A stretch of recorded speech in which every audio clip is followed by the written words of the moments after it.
নারী পুরুষ সবাই যার যার প্রয়োজন এবং যোগ্যতা অনুযায়ী সুযোগ পাবে।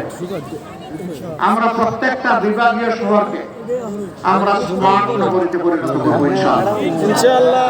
একটা স্মার্ট নগরীতে থাকবে উন্নত শিক্ষা, থাকবে উন্নত স্বাস্থ্য সেবা, থাকবে পরিচ্ছন্ন নগরী, থাকবে পরিবেশ বান্ধব একটা নগরী। এবং এই নগরীতে যারা ব্যবসা বাণিজ্য করবে, কোন জালেম তাদের কাছে গিয়ে চাঁদার নামে ভিক্ষা চাইতে পারবে না। ওই হাত সেদিন অটোমেটিক্যালি অবশ হয়ে যাবে, কাউকে ছাড় দিয়ে কথা বলা হবে না। যারা চাঁদাবাট্টা করেন এই পেশা ছেড়ে দেন, এটা কোনো পেশা না, এটা ভিক্ষা চেয়ে নিকৃষ্ট, ভিক্ষা হালাল, ছাতা হারাম। হ্যাঁ, আপনার যদি পেটের ক্ষুধা থাকে, অনটন থাকে, আল্লাহ আমাদের যে সম্পদ দিয়েছেন, রিজিক দিয়েছেন, আসেন এখান থেকে আপনাকে ভাগ দিতে হবে, অসুবিধা নেই। তারপরে ওই কাজটা ছেড়ে দেন, মানুষকে কষ্ট দেবেন না। সরকারি কর্মকর্তা কর্মচারী যারা আছেন, এই দেশের বেতন কাঠামো তাদের বেশিরভাগ লোককে অপরাধ করতে, দুর্নীতি করতে বাধ্য করে। আমার সামনে এখানে পুলিশ, বিজিবি, রেবেল লোকেরা আছে। আর্মি এবং বিজিবির লোকেরা যখন বাহিনীতে যোগদান করে, তখন তারা দেশের প্রতি ইঞ্চি মাটিকে হেফাজত করার জন্য জীবন দেওয়ার শপথ নিয়ে যোগদান করে। দেশে কিংবা বিশ্বে দ্বিতীয় কোনো সার্ভিস নাই যেখানে জীবন দেওয়ার শপথ নিতে হয়। এই যারা জীবন দেওয়ার শপথ নিয়ে সার্ভিসে যোগদান করেন, তাদের দায়িত্ব আর অন্যদের দায়িত্ব কি সমান নয়? একজন আদালতের জবাব দিবে, আমরা শেষ করে দিচ্ছি, তাদের সমান হবে না। অবশ্যই তারতম্য হবে। পুলিশ দিন নাই রাত নাই 24 ঘন্টা ডিউটি, কখন কোথায় ডাক করে, অলওয়েজ ইমার্জেন্সি। তার বেতন নিয়মিত কাজ করা 8 ঘন্টা শ্রমিক বা কর্মকর্তা দিন, তার সমান হবে? হ্যাঁ, সবাইকে সমান দেওয়া ইনসাফ নয়। যার যেটা হক থাকে সেটা দিয়ে সম্মানের সাথে বসবাস করার সুযোগ দিতে হবে। সে যাতে তার পরিবার নিয়ে স্বস্তির সাথে, সম্মানের সাথে জীবন ধারণ করতে পারে। এরপরে যদি কেউ অপরাধ করে, তখন আইনের অধিকার আছে তাকে শাস্তির আওতায় আনা। কিন্তু তার জীবনকে সম্মান না করে আপনি তাকে শাস্তির আওতায় আনবেন, আপনার কোন অধিকার নেই। আমরা এইভাবে যে পেশায় আছেন তাদেরকে সেইভাবে সম্মান করবো ইনশাআল্লাহ। সম্মানিত ভাইয়েরা, গতকালকে আমি একটা বক্তব্য রেখেছিলাম যে বাংলাদেশে মুক্তিযুদ্ধটা শুরু হয়েছে কিভাবে সেনাবাহিনী। আমি বললাম কি, পত্রিকা লেখলো কি, আশ্চর্য ব্যাপার। আমি বুঝতে পারছি আমাকে নিয়ে তারা খুব মজা পায়। আমি বলি একটা, তারা ইচ্ছা করে লেখে আরেকটা। প্রতিবাদ দেওয়া হয়েছে এই ছোট্ট করে ছাপে, ততক্ষণে চরিত্র হননের কাজটা শেষ হয়। আমরা অবাক, কেন? মিডিয়া তো জাতির ধর্ম, তবে এটাও ঠিক, সব মিডিয়া এটা করে না। এই দুই এক সমাজটাকে অস্থির করার জন্য, অশান্তিতে ফেলার জন্য দুই একজনই যথেষ্ট। তাদের সকলের প্রতি আমার বিনয়ী অনুরোধ, যা বলবো আপনার পছন্দ হয় ওইটাই প্রকাশ করবেন, প্রচার করবেন। যা বলবো না, আপনার মনের মাধুরী আর কল্পনা, স্বপ্ন মিশিয়ে আমার কথা আপনি প্রচার করবেন না। যদি এটা করেন আমার উপরে জুলুম হবে। আমার কথা পছন্দ হয় না, আপনি ফেলে দেন, কিছুই প্রচার করিয়েন না। কিন্তু প্রচার করতে হলে আমার কথাটা হুবহু আমার মতো করে প্রচার করতে হবে। সম্মানিত ময়মনসিংহবাসী, অনেকগুলো সংগত দাবি এখানকার আছে। আপনাদের কাছে আমরা ময়মনসিংহের টোটাল এখানে কি 11টা আসন নাকি? হ্যাঁ, 11টা, টোটাল 11টা আসন এখানে আছে। আপনারা প্রথম ভোটটা তো ইনশাআল্লাহ হাতে দিচ্ছেন। দ্বিতীয় ভোটটা কিসে দিবেন? দাঁড়িপাল্লা না, শুধু পাল্লায় দিলে হিসাব হবে নাকি? না, হিসাবটা এক করব। মানে 11 দলের পক্ষ থেকে যাকে যেখানে দেওয়া হয়েছে তাকেই দিতে হবে। কি দুর্বল জি না শক্ত জি? মাশাআল্লাহ, মাশাআল্লাহ। এবার আমি একে একে এই সমস্ত বন্ধুদের হাতে আমি প্রতীক তুলে দিচ্ছি। আল্লাহ তাআলার দরবারে দোয়া করি আমাদের এই তুলে দেওয়াটা আল্লাহ যেন কবুল করে, যেন বরকতময় হয়, যেন জাতির তারা পথ প্রদর্শক হিসাবে, সেবক হিসাবে, মালিক নয় সেবক হিসাবে তারা যেন এগিয়ে আসতে পারেন, আল্লাহ যেন কবুল করেন। প্রথমেই ময়মনসিংহ এক মাওলানা তাজুল ইসলাম আসেন, উনি বাংলাদেশ খেলাফত মজলিসের একজন দায়িত্বশীল নেতা, কিন্তু তিনি আমাদের 11 দলের প্রার্থী। ওনার হাতেই দেখেন সোনালী রিক্সা তুলে দিচ্ছে।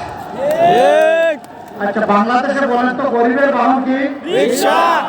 রিক্সা পুলিশের প্রতি রিক্সা, আরো জুড়ে রিক্সা, ইনশাআল্লাহ রিক্সা, 12 তারিখ রিক্সা, বিজয়মালা রিক্সা, ইনশাআল্লাহ রিক্সা, মাশাআল্লাহ। তারপরে ময়মনসিংহ 2 মুফতি মোহাম্মদুল্লাহ, এটাও একটা প্রতীক, একই প্রতীক ইনশাআল্লাহ। ধরেন ভাই, শক্ত করে ধরেন, যাদের দায়িত্ব নিতে হবে তো অনেক শক্ত করে ধরবেন ইনশাআল্লাহ। প্রতীকটা মায়া লাগে? পুরুষের প্রতীক ইনশাআল্লাহ। 12 তারিখ সকাল বিকাল সারাদিন হবে ইনশাআল্লাহ মাশাআল্লাহ। ধন্যবাদ আপনাদেরকে। এরপরে মাওলানা আবু তাহের খান, নিজামে ইসলাম পার্টির নেতা, আসেন আপনি। ও খান সাহেব, মাশাআল্লাহ, পুরানা মানুষ। আবু তাহের খান সাহেব কিন্তু খুব পাকা যোদ্ধা, কিন্তু অন্যায়ের বিরুদ্ধে আপোষ নাই। ইনশাআল্লাহ আমরা একসাথেই কাজ করব, লড়ে যাব। তার হাতে আমরা তুলে দিলাম বই, জ্ঞানের আধার। সেই বই মার্কায় ইনশাআল্লাহ আমরা সবাই সঙ্গী হয়ে বই মার্কাকে বিজয়ী করব। প্রতীক আছে? কি প্রতীক? ইনশাআল্লাহ জুড়ে সুরে 12 তারিখ ইনশাআল্লাহ বিজয় হবে বই মার্কা, মাশাআল্লাহ। এরপরে ময়মনসিংহ 4 মৌলানা কামরুল আহসান আমরু, নাকি ইমরু? না না, বামপন্থী নাই, সব ডানপন্থী। আমরা সারা ডানপন্থী, এখানে বামপন্থীর কথা বলা নাই। প্রতীক আছে? পুলিশের প্রতীক জুড়ে সুরে, আরো জুড়ে, আকাশ বাতাস কাঁপিয়ে দাও।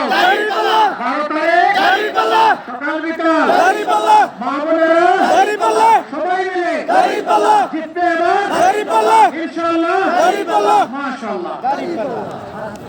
তারপরে ময়মনসিংহ 5 হাইকোর্টের বিশিষ্ট আইনজীবী, বাংলাদেশ জামাত ইসলামের কেন্দ্রীয় নেতা নির্বাচিত এখানে, সত্য হাতে বাংলাদেশ জামাত ইসলামের কেন্দ্রীয় নির্বাহী পরিষদ সদস্য, আপনাদের কৃতি সন্তান অ্যাডভোকেট মতিউর রহমান আকন। তার হাতে পাল্লা, তার হাতে মার্কা থাকে, আরো জুড়ে সুরে ইনশাআল্লাহ বিজয় হবে 12 তারিখ ইনশাআল্লাহ মাশাআল্লাহ।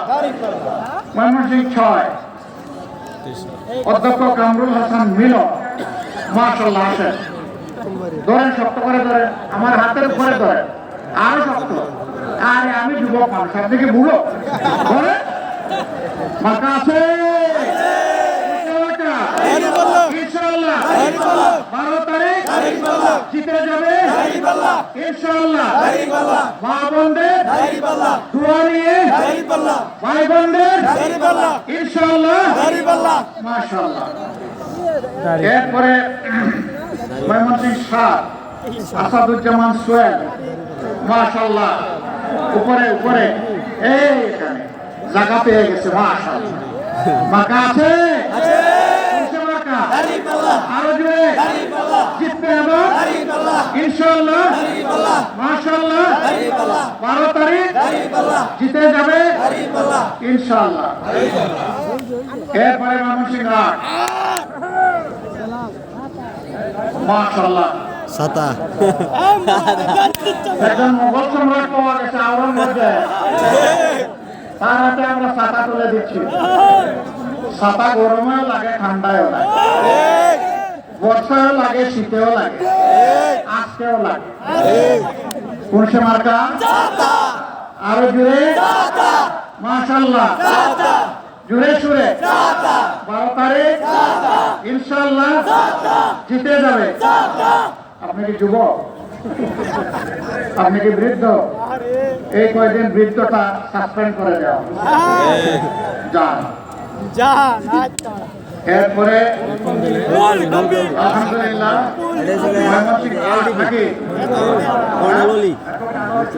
আট দিয়ে দিচ্ছে 9 অ্যাডভোকেট আনোয়ারুল ইসলাম চান, তিনিও সুপ্রিম কোর্টের একজন কি বলে আইনজীবী, তাই না? এই সিজনের খুব সুস্বাদু একটা ফল দেখতে পাইছেন? কি বলছি, খুব সুস্বাদু একটা সবজি। কি নাম এটা? সুরে সুরে 12 তারিখ জিতে যাবে ইনশাআল্লাহ, বিজয় হবে মাশাআল্লাহ। তারপরে 10 মাওলানা ইসমাইল হোসেন সোহেল, মাশাআল্লাহ করেন, আলহামদুলিল্লাহ। একেবারেই তো এমপি মনে হচ্ছে আজকে, মাশাআল্লাহ। মার্কা আছে, পুরুষের মার্কা জুড়ে জুড়ে ইনশাআল্লাহ 12 তারিখ সবাই মিলে ইনশাআল্লাহ বিজয় হবে মাশাআল্লাহ। সর্বশেষ শেষ ভালো যা সব ভালো তার, মাশাআল্লাহ। শাপলাকলি চিনে? আপনাদের আশেপাশে হাওড় বাওড় আছে না, বড় বড় পুকুর আছে না, সেখানে শাপলা ফুটে না? ওদেরটা ফুটবে ইনশাআল্লাহ। এখন কলি আছে, 13 তারিখ থেকে ফুটবে ইনশাআল্লাহ। মার্কাটা কি? আরো জোরে জোরে সুরে ইনশাআল্লাহ জিতে যাবে 12 তারিখ সারাদিন সকাল সন্ধ্যা ইনশাআল্লাহ মাশাআল্লাহ। আলহামদুলিল্লাহ 12 জনকে উঠাই দিলাম। এবার আসেন বিদায় নেই। আপনাদেরকে ধন্যবাদ। কিছু কথা বলতে পারি নাই, অন্য জায়গার কথা আপনারা শুনে